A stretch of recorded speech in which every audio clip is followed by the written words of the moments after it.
It's a pleasure and honor to introduce today's speaker, Dr. Joel Mason.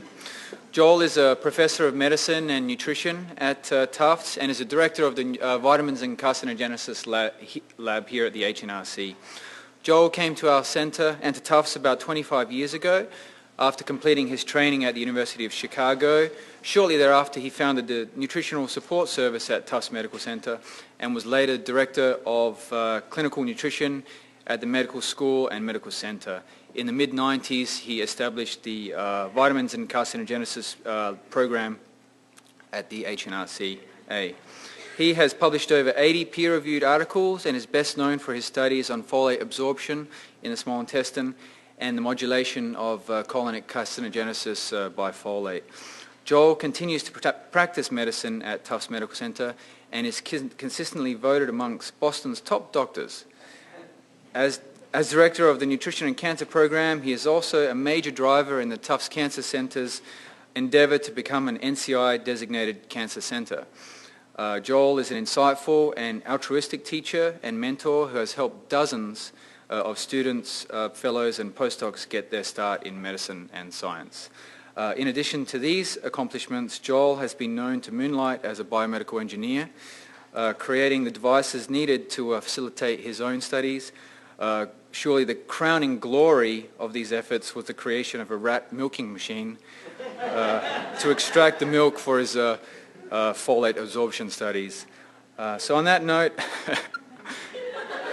I'd like to welcome Joel to the stage to reflect on 25 years of service to Tufts.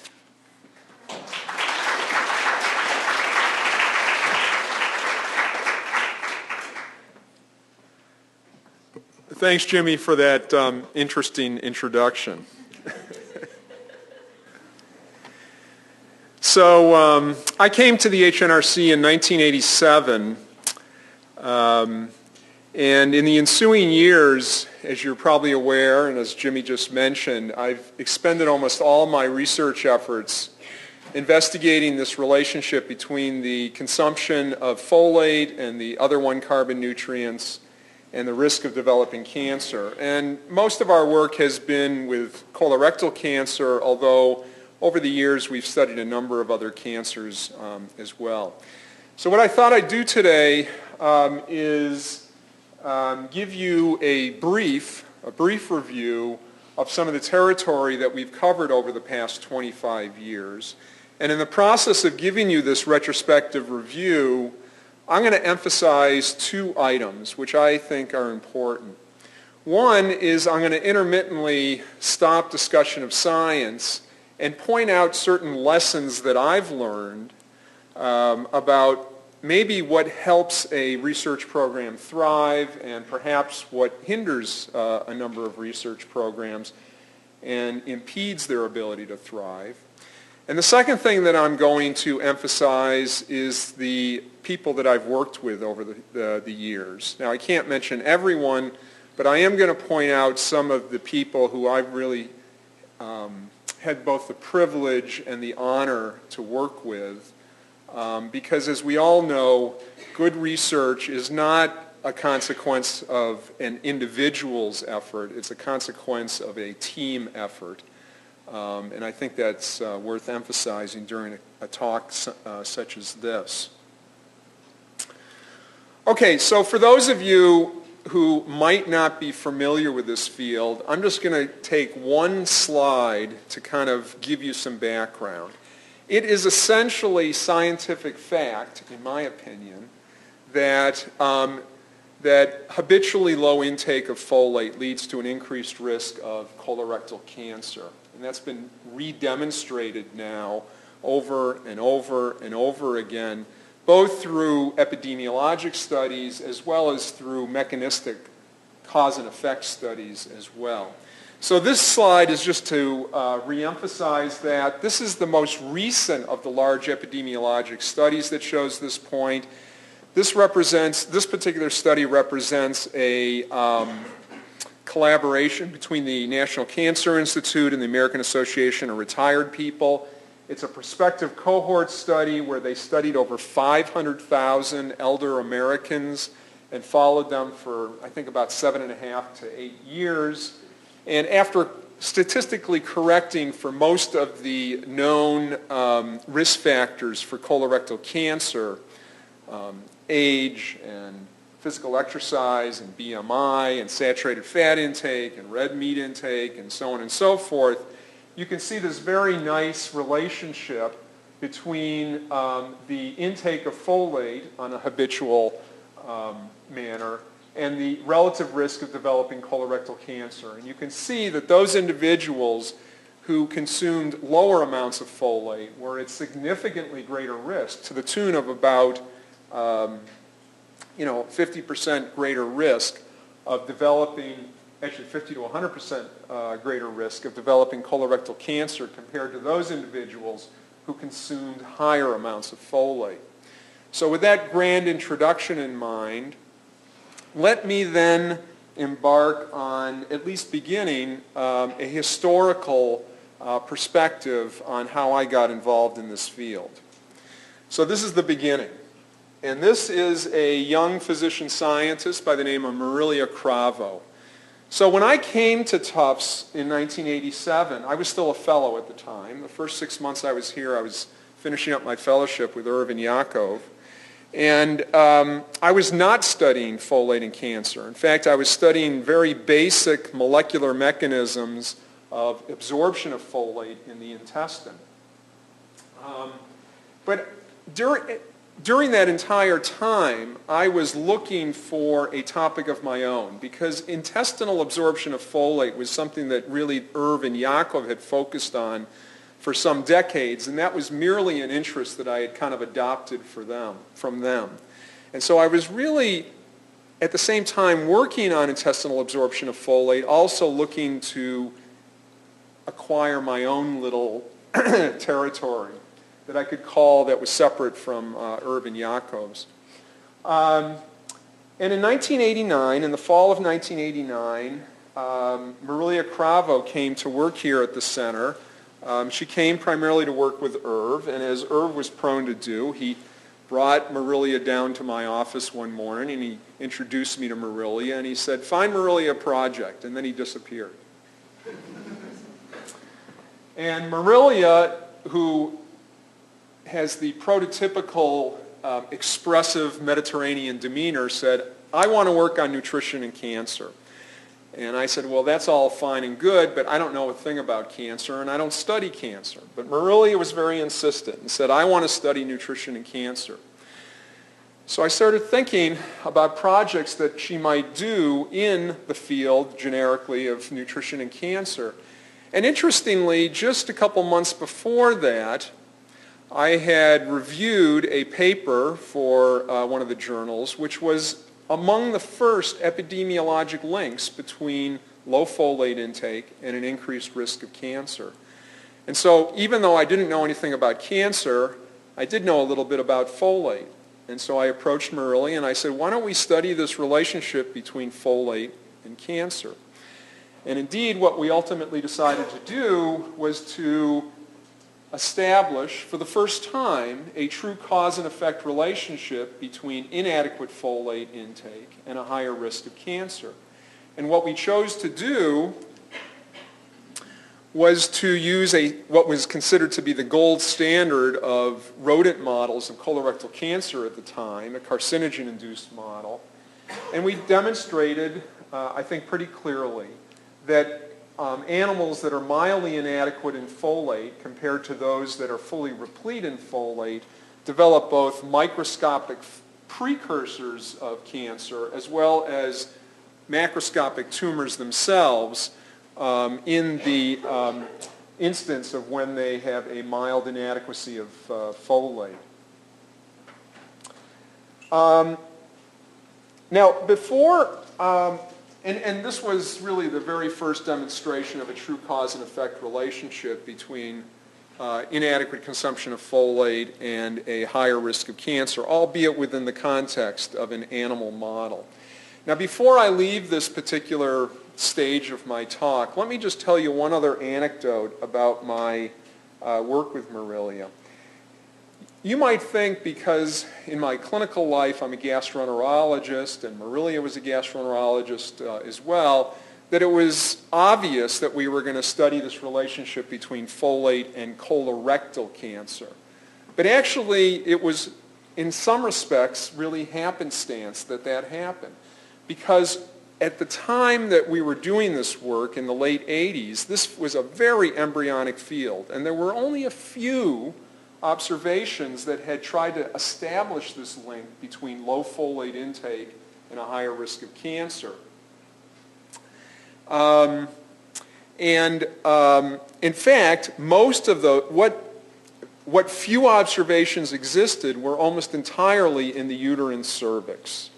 And in fact, there was one clinical trial that had also already been conducted where women with precancerous changes in their cervix were administered either a placebo or a folate to see whether it would improve the precancerous changes in their uterine cervix. And so actually when Marilia and I first started discussing what topic we were going to study, and when we first decided we were going to study folate and cancer,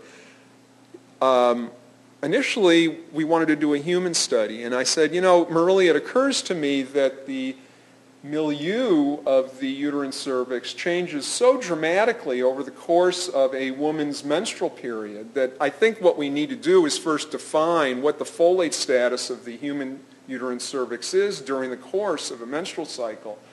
So I think what we should do is I should do a pap smear on you every 2 days or so for a period of about a month or two. And so we can actually see how folate levels cycle over the course of your menstrual cycle. Well, as I mentioned to you, Marilia was not reticent about expressing either her enthusiasm or her disinterest in things. And I can tell you, although I can't use exactly the words that she used, that there was no way in hell that I was going to be doing pap smears on her every other day for a period of 2 months. So we chose to study the colon. That's a true story. Okay, so this brings me to my first top 10 list, or first item that I think is important. And that is to constantly strive to remain nimble enough to be receptive to any new ideas and new directions that might come your way. And that source, it's important to remember that the source of those new ideas might be your own reading, it might be from your colleagues, it might be from lectures that you attend, and it's also important to remember that it frequently is from your trainees themselves. Okay, speaking of nimble and creative, I'd like to now mention the fact that I was able to actually transition from a program in intestinal absorption of folate to one of folate and cancer was largely because these two gentlemen, who many of you might recognize, were expansive enough and creative enough in their thinking that they just allowed me to wander down this nutrition and cancer pathway when the entire focus of our laboratory at the time was on basic molecular mechanisms of the intestinal absorption of folate. So this brings me to number 2 on my top 10 list. And that, it's directed mostly to the younger people in this audience. Choose your mentors carefully and think about some of the things that you're really looking for. And these are some of the things that I think are worth looking for in potential mentors. 1, are they creative scientists who are respected by their peers? 2, are they as interested in advancing your career as they are in advancing their own career? That's an important one. And I think it is true that past success tends to predict future success. Okay, so let me see. Oh, the next slide. Okay, so this, now having proven that there truly is a relationship between inadequate folate intake and an increased risk of developing colorectal cancer, this embarked us on asking the question, well, what's the biochemical and molecular mechanism by which this occurs? Now, I don't have time within the constraints of this hour to go into it in any depth, but suffice it to say that two major cellular functions of folate and its related B vitamins are to support biological methylation and nucleotide synthesis. And when either of these two processes go awry, they are important avenues by which cancers develop. The interruption of normal methylation of certain critical macromolecules like DNA, and interruption in nucleotide synthesis, which is the basis of DNA synthesis and repair, are both heavily implicated as seminal events in carcinogenesis. So it kind of intuitively makes sense that an interruption in folate pathways might lead to an increased risk of cancer. And again, I don't have time to go into all the avenues that we pursued over the years. Let me just kind of cut to the quick and say that one of the avenues we've pursued that has been most fruitful is this synthesis of thymidine, one of the pyrimidine nucleotides for DNA. Let me point out that this is a rate-limiting step in DNA synthesis, and an essential cofactor in this reaction is a vitameric form of folate, 5,10-methylene tetrahydrofolate, which is right down there. In fact, I've isolated that reaction in this slide. And one thing you should know is that if you don't have enough of this cofactor of 5,10-methylene tetrahydrofolate, you have a depletion of the product and an accumulation of the precursor, deoxyuridine. So in the cellular pool, you end up having an accumulation of deoxyuridine and a depletion of deoxythymidine, and the DNA polymerases that normally incorporate thymidine into DNA are fairly promiscuous and start to happily incorporate uridine where you should have thymidine. Now the cell, in its wisdom, has a number of uracil glycosylases that cleave out these inappropriate uracil residues and reincorporate thymidine. But in the process of doing that, there's this transient nick in the phosphodiester backbone of DNA. And when you have enough of this going on as a result of folate depletion or other causes, you end up getting DNA, double-stranded DNA strand breaks, which is a very mutagenic event. So about this time, when we were starting to first investigate this whole issue of mechanism that underlies this relationship between low folate status and colorectal cancer, I had a fellow come into my lab, Young-In Kim from University of Toronto.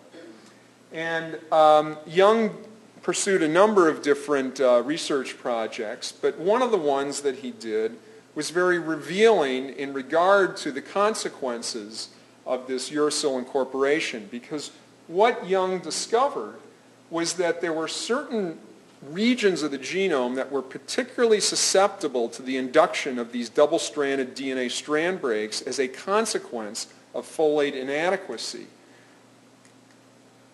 And what he showed was that in the colon of the rodent, one of the very susceptible regions in the genome happens to be a critical tumor suppressor gene whose function is critical in preventing the colonic epithelial cell from undergoing transformation into a cancerous cell, the so-called p53 tumor suppressor gene. And in this particular experiment, Young was able to show that a rat experiment, a rat who was on a folate deplete diet had a progressive accumulation of these strand breaks within the p53 gene as a result of the depletion compared to an animal receiving the basal amount. All this data is normalized to the animal receiving the basal amount of folate in the diet.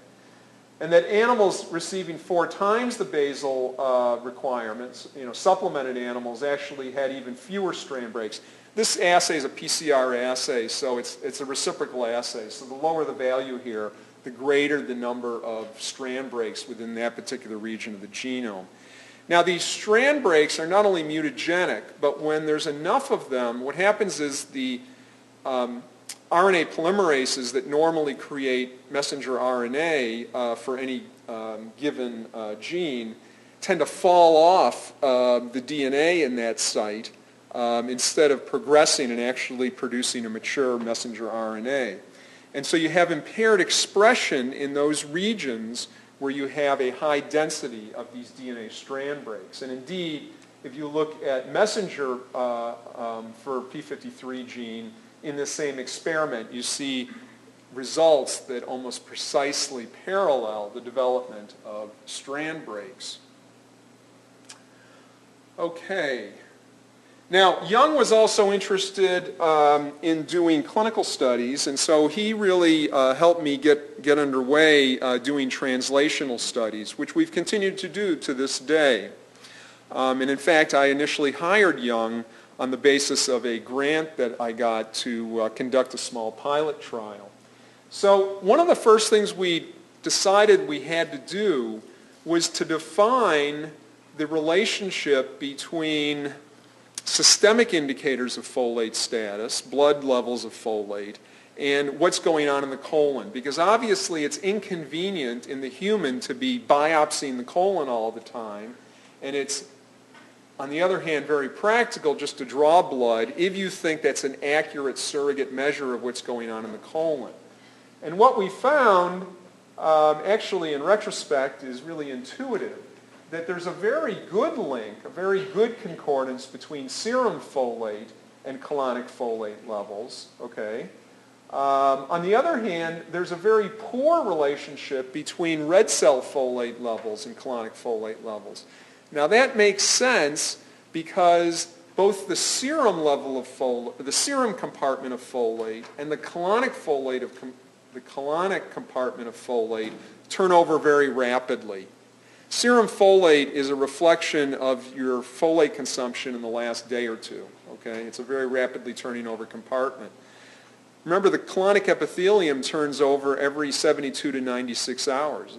You have an entirely new lining of your colon every 3 or 4 days. Okay, and so it makes sense that you would see a high concordance between serum folate and not with red cell folate, because red cell folate is actually a reflection of integrated folate intake over a period of about 90 to 120 days. So it really makes sense. Now, homocysteine, serum homocysteine, is an acute reciprocal reflection of serum folate, and therefore it's not too surprising that you'd see a tight concordance, a negative concordance between colonic folate and serum homocysteine. So it actually gave us some confidence that we could measure blood folate, or serum folate, I should say, and that would be a reasonable surrogate measure of what's going on in the colon. Now, that's only true of people who are not taking folate supplements. If you load someone up with folate supplements, all bets are off because the concordance between what's going on in the blood and what's going on in the colon is lost. So in the clinical trials that we've subsequently performed, we know that once we put people on a supplement, the predictive value of their serum folate is actually very poor. And indeed, we did go on to do several clinical trials.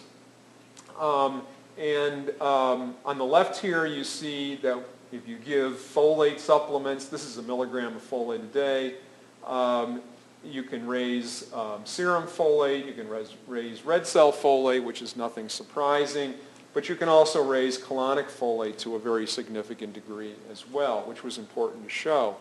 And in that same trial, we looked at P53 strand breaks, which we thought was important at the time. And again, it's a reciprocal assay, so an increase here, the rise here is actually a reflection of decreasing P53 strand breaks in the colon of these individuals. And you can see that there's a modest improvement in the folate arm as opposed to the placebo arm, although it's a very modest effect, which again, with the retrospection of 10 or 15 years, makes sense for a couple of reasons. One, this trial was conducted exactly at the time that mandatory folic acid fortification was being rolled into the United States, and therefore you can see there's a lot of drift in the placebo arm, plus the fact that subsequent trials, not so much of ours, but of others, has shown that really the people that benefit are the people that start with low folate status. And this was a very folate replete population to begin with. So it's not too surprising you don't see much splay in these two lines. Okay. Now, Young went on to, like I said, I don't have time to go into all the studies, but I think he went on to publish 12 or 15 original research publications with me. And it was largely because he really became very invested in this whole project, which brings me to top 10 list number 3. Pay very close attention to the strengths and interests of each individual in your lab so that you can play to their strong suits. This is more directed towards people who are managing other people in the laboratory, particularly when directing them towards their research project. In my experience, there's nothing more powerful and productive than an investigator who's enthralled by what they're studying. Okay, so about the time that Young-In Kim had entered the lab, actually shortly thereafter, I was very fortunate to have another Korean scientist enter into my program, and that's Dr. Sang-Woon Choi. Now, Choi, as you know, has pursued a number of different research avenues over the years, but the ones that he initially focused on with my program pertain to the following issue. Okay, so now we knew that inadequate folate really produced a higher risk of cancer, and we were starting to sort out the molecular mechanisms. And we also became interested in what endogenous and exogenous factors might also be co-determinants of colon cancer risk that happen to interact with folate status. And the two that Choi initially pursued were, one, how does age interact with folate status to determine colon cancer risk? And it was really Choi's impetus that got us started on looking at genetic variants and how relevant genetic variants might interact with folate status to determine colon cancer risk. So let's talk about age first. The reason we were interested in age is because of all the risk factors of colon cancer, age is the single most important. The incidence of colorectal cancer doubles every decade after the age of 40. It goes up exponentially. And what we were interested in asking was, we know that age is a very strong risk factor, and we now knew that inadequate folate was a risk factor. Might there be some mechanistic link between these two? And Choi went on to do this very interesting experiment where he demonstrated that there did seem to be a link. I'll go through this really quickly, but basically we have, again, laboratory rodents here who are on 3 levels of folate, either deplete, replete, or supplemented. And what you'll see when you compare young adult animals to elder adult animals is that in the deplete state, where they're taking exactly the same amount of folate, these are paired feeding experiments, okay?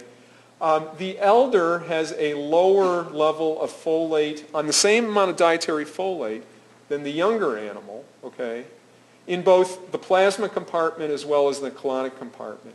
And even in animals who are receiving the basal requirement of folate, what's known to be the basal requirement for folate in the rodent, you can see that their colonic folate was still significantly lower to a very significant degree than what you see in the younger adult.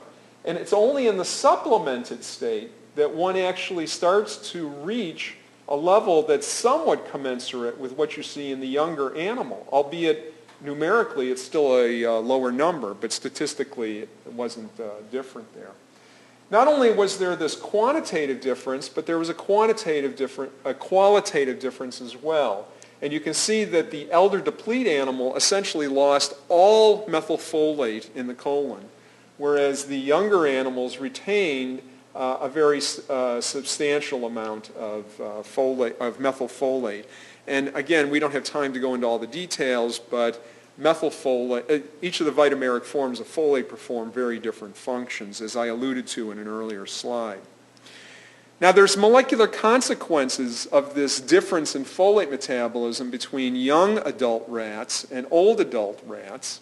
And you can see that as you go from a supplemented diet to a basal diet to a deficient diet, the old rats develop increasing levels of this inappropriate uracil incorporation in their colonic DNA, where that does not occur. The younger rats are entirely resistant to that dietary effect of folate level. As I mentioned, Choi was also the one who was the person in our group who was very interested in pursuing genetic polymorphisms that were relevant to folate metabolism. And in part, this was because of the identification of this very common polymorphism in the methylene tetrahydrofolate reductase gene. It exists, it's very racially determined, but it exists in about 10% of the U.S. population in the homozygous form.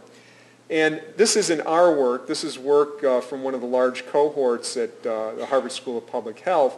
But what they and other individuals demonstrated kind of in the mid-90s was that if you were a homozygous mutant, you were relatively protected against the development of colorectal cancer. Here's about a 65% decrease in the relative risk of developing colorectal cancer merely by being a homozygous mutant. Okay? So this polymorphism has a very substantial impact. Now, there's a two-way interaction here because that only is true if you have adequate folate status. When you have inadequate folate status, this no longer conveys protection, but that's an issue that's beyond the scope of our discussion today. Okay, so what Choi chose to do was to demonstrate that if you're a homozygous wild type, regardless of what your folate status might be, whether you were in the upper, middle, or lower tertile of blood folate, it didn't really have an impact on your genomic DNA methylation. Okay? On the other hand, if you were a homozygous mutant, which, by the way, handicaps the DNA methylation half of the folate metabolism arm. It handicaps you in some respects. If you superimpose upon that marginal or low folate status, you can see that it has a very dramatic effect on genomic DNA methylation in your peripheral white blood cells. And Choi has continued to pursue what exactly the meaning of alterations in DNA methylation, both gene-specific and genomic, are. And in fact, this paper just came out this week, I believe, where he and his colleagues in Italy demonstrated the predictive value of genomic DNA methylation in peripheral white blood cells as a predictor of cancer. And this is an ROC curve, a reciprocal operator curve, which, as you know, defines the sensitivity and specificity of a particular analyte. And as you can see here, in this cohort of several hundred individuals, the sensitivity with which low genomic DNA methylation in the peripheral blood predicted the occurrence of cancer was about 94%. That was the sensitivity of the assay. And the specificity was about 74%. And so Choi, amongst other things, continues to pursue this potential surrogate marker, biomarker of cancer risk, genomic DNA methylation. Okay. This has nothing to do with what I just spoke about, but nevertheless is an important part of the top 10 list, and that good research is too arduous by itself. I've shown you a lot of work. It's very easy for me to sit up here or stand up here and kind of glibly say this is what we did. Well, you know damn well that there's hundreds of hours of arduous work that goes into this. So good research is too arduous by itself. So some occasional mindless fun can't hurt, and it often helps. And so here's the lab at Halloween. Here's the lab, whitewater rafting. You'll notice that the only person here paddling is yours truly. We're about to be dashed to death on these rocks in this rapid. Everyone else is just posing for the camera here, which is another reason why you need to have a strong-armed PI. Joel, who took the picture? There were some people there was a photographer on the rocks there that... And then here's us about to climb up the rear side of Mount Monadnock up the Pompelli Ridge. Okay, next topic. I might run out of time here, but I'll get as far as I can. Next topic. Something that Jakob Selab had berated me about for years is, how come you're just studying folate depletion, and why don't you study the depletion of other B vitamins? And as is true frequently with Jakob, initially I just ignored what he had to say, but slowly over time, it became more and more evident that there was some real relevance to what he was insisting on, because as you know, there's now evident from many surveys in many industrialized countries that not only can there be marginal folate depletion in a number of countries, particularly in those that haven't undergone mandatory folic acid fortification yet, but a very substantial prevalence of marginal vitamin B6 depletion occurs in a number of industrialized countries. There's good evidence that 12 to 15% of the elderly display evidence of subclinical B12 deficiency. And although I still have a hard time believing it, the last national survey in the United Kingdom demonstrates that over half of the adults are actually deficient in riboflavin. So I became interested in this issue of how mild, emphasis on mild or subclinical depletion of these other B vitamins that are mechanistically, metabolically related to folate might interface in its relationship to cancer risk. And so we started to set up studies where we looked at depletion of multiple B vitamins, since that's relevant to actually what goes on in the real world. And this is about the time that Dr. Zhenhua Liu joined the lab as a postdoc, and Liu took it upon himself to set up studies where we looked at the mild depletion of multiple B vitamins. And this is from one of those studies. He was using a genetically engineered animal who is genetically driven to develop intestinal tumors, and showed that a mild multiple vitamin deficiency, these animals have levels of vitamins that are about 50 to 75% lower than control animals, but they're not sick and they're not anemic. They just have modestly lower levels in their tissues. And you can see that there's an increased amount of tumors as a result of multiple vitamin deficiency. There's an increased incidence of tumors, increased multiplicity. And if you look at microscopic precursors of cancer, you also see a significant increase as well. Now, this is just the demonstration of increased tumorigenesis. But what we were really interested in was starting to explore or further our interest in molecular mechanisms.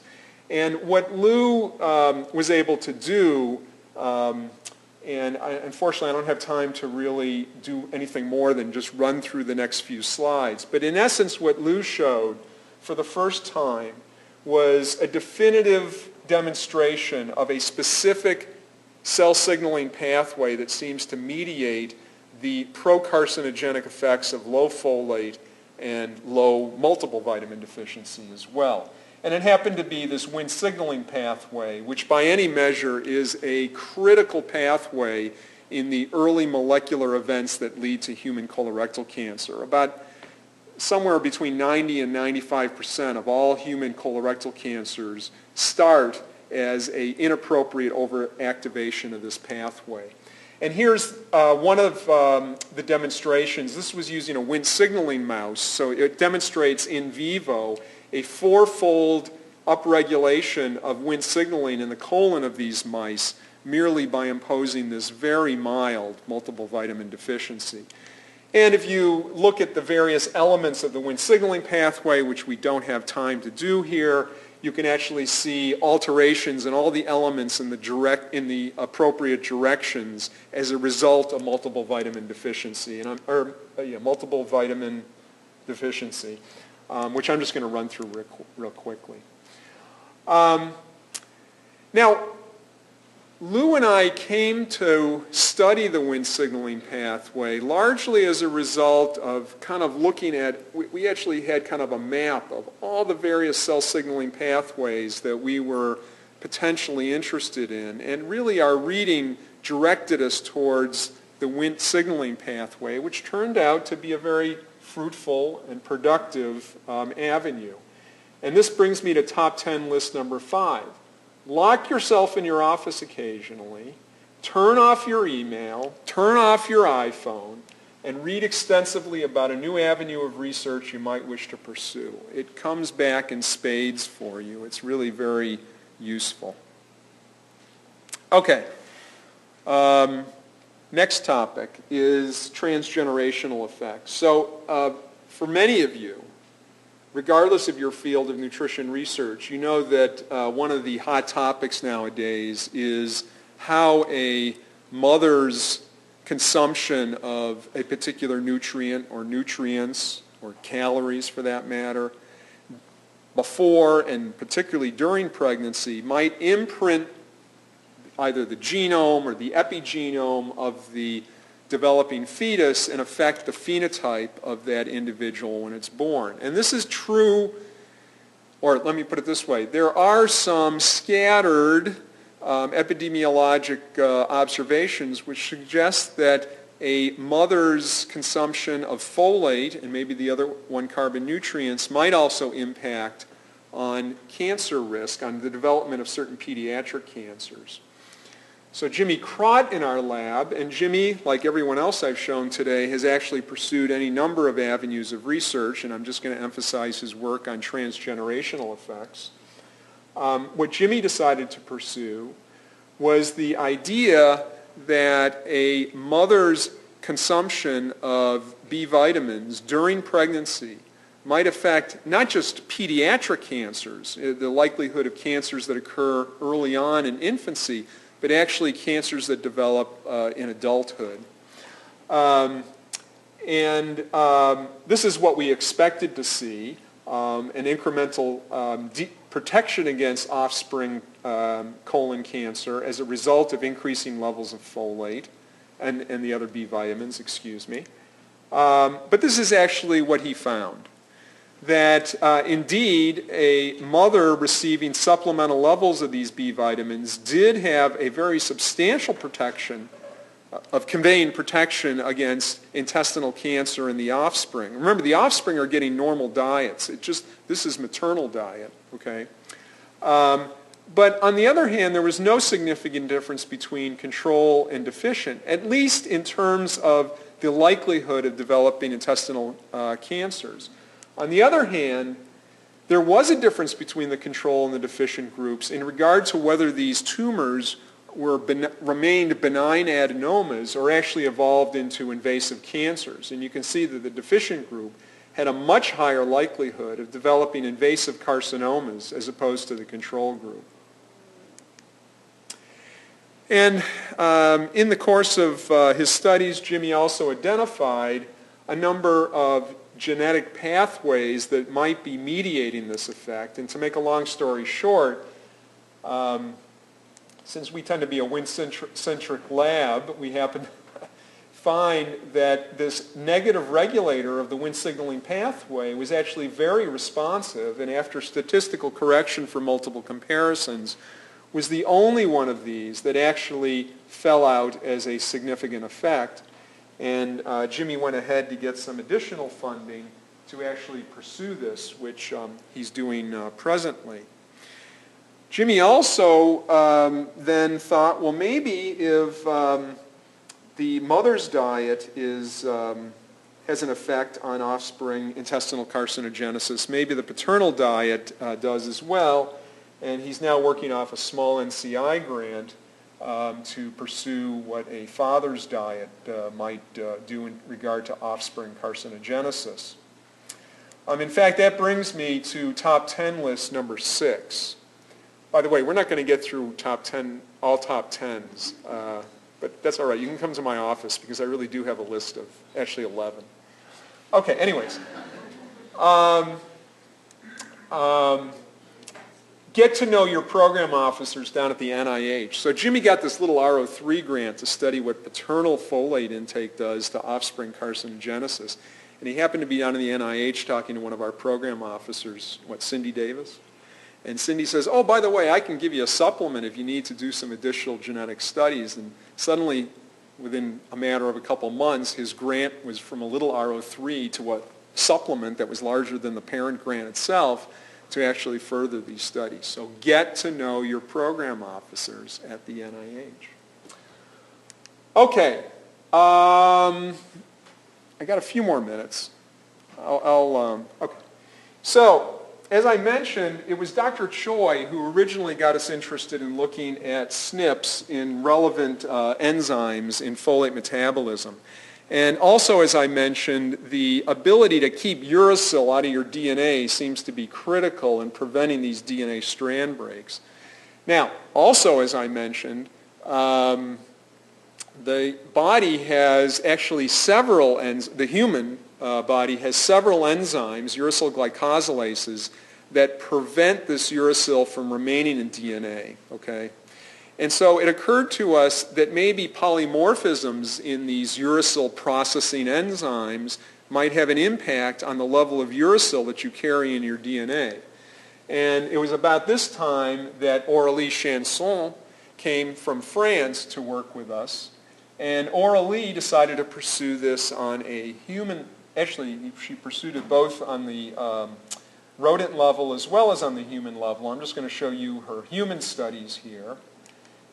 And we decided to collaborate with Katie Tucker and use her East Boston, Puerto Rican cohort. And this is a study where we selected, with the help of Larry Parnell's bioinformatics, several polymorphisms in these uracil processing enzymes. We were looking at 5 different uracil processing enzymes. And we found that of the 25 SNPs that we examined, 4 of them were associated with increased uracil levels in those individuals. This is a cohort of about 450 individuals. So if you have a polymorphism that makes it more likely that you're going to have more uracil in your DNA, and since excess uracil is a mutagenic event, to simplify matters a bit, we then went ahead and looked at whether any of these SNPs were associated with increased risk of cancer. And we were fortunate to collaborate with Joe Freudenheim at SUNY Buffalo and use her Western New York exposures and breast cancer study to try to test this hypothesis. And we looked at it to examine associations with breast cancer risk and interactions with the intake of folate, vitamins B6, and B12. And to make a long story short, what we did find in that paper, and this was a cohort of about 3,000 individuals, what we found was there was an association between these 2 SNPs. By the way, this SMUG1 enzyme is in vivo is the most active uracil glycosylase in the body. Okay, it was SNPs in these 2 SNPs in this particular enzyme that were associated with breast cancer risk. The hazard ratio is about 1.3 in both instances. But interestingly and very counterintuitively, the association was with the heterozygotes, not with the homozygous mutants. Now, we haven't had time to yet pursue this observation. It might be just a statistical blip.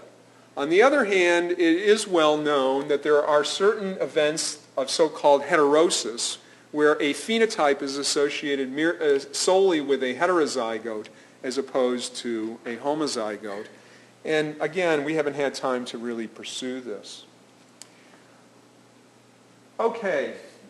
I think I'm running out of time here, and I think I'm going to do is skip over the very last topic that I was going to cover, which is this very controversial but potentially important paradoxical increase in colon cancer risk that's associated with excessively high intakes of folate. And let's see if there's any one slide I can possibly stop on here. Give us your advice. You got to come to my office and talk to me about it. Okay, so what I've shown you during the course of this entire discussion is that it's pretty much scientific fact that there's this curve where if you take inadequate amounts of folate, you have a higher risk of colon cancer and probably a few other cancers as well. This is actually a graph from an editorial from Neely Ulrich, who's a colleague of mine who studies this in relation to breast cancer. But there are several of us in the world who think that there might be an upturn in this curve for those individuals who take excessively high levels of folate, and that remains a controversy to this day. It has had significant public health ramifications because as a result of some of our studies and studies from people such as John Barron at Dartmouth, we've actually inadvertently had countries rescind their decision to go ahead with folic acid fortification, which in some instances has made people very angry at me at various meetings. Okay, I think I'm going to stop there. This is just all stuff that follows up on what I just discussed in regard to this potential paradoxical increase in folic acid fortification and supplementation. So where does the future go for my laboratory?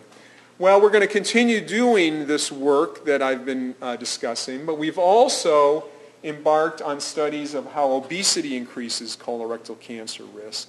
And I think that's going to continue to be a significant component of what we do in the future. And I think I'll stop there and take any questions you might have. Thank you very much.